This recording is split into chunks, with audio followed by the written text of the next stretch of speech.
nagkaroon ng ito parang tamtak siya. Ayan. Tire per kit. Ayan. So ito nga tatanggalin muna natin.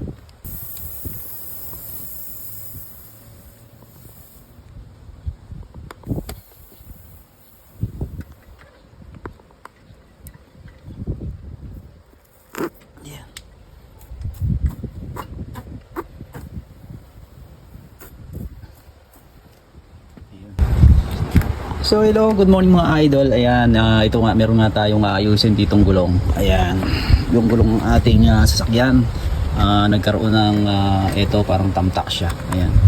So, actually flat talaga siya. So try natin yung nabili nating pang ayos nito o tatakpan natin yung butas. Let's go. So ito nga mga idol, mga pops at mga moms, yung ating nabiling tire per kit. Ayan. So titingnan natin dito. Ayan, meron tayo dito. Actually hindi ko pa rin naman alam kung paano gamitin ito. Ayan. So tatry ko. First time kong gumamit nito ngayon. Ayan. At syempre samahan nyo ako. Ayan. So, ay. Ayan. Inuwersa na. Ayan. Okay. Ito, I think sealant. Ito naman yung isang pantusok na rin syempre, di ba? Ayan, at ito yung parang pinaka-rubber. Right, let's go, umpisa natin. So ito nga tatanggalin muna natin.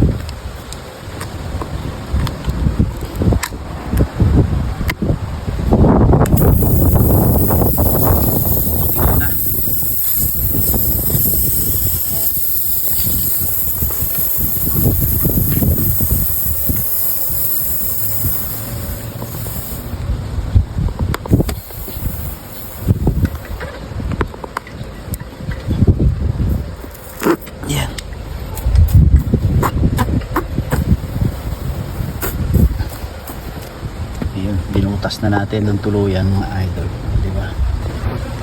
Yan.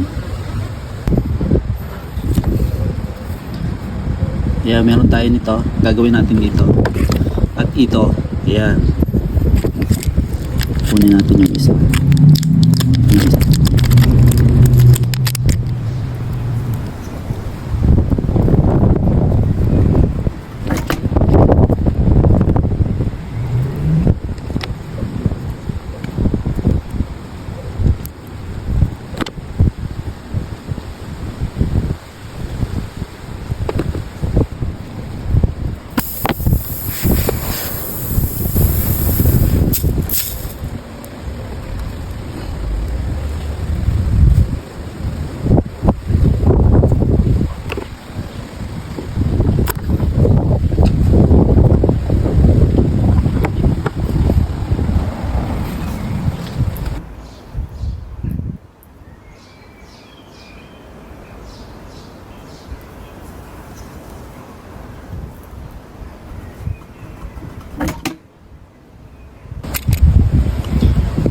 So yun mga idol, maganda pala ito talaga kapag sa halimbawa maglulong drive tayo tapos medyo hinabot tayo ng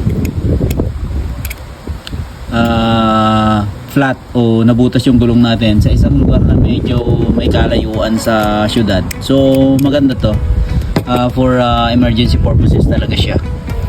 Alright, so yung gagawin natin ngayon, hahangin na natin. Try natin kung nag-works talaga tong ating ginawang itong pamamaraan natin para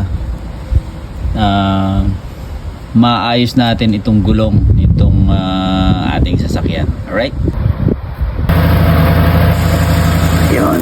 Narito na nga yung ating pump.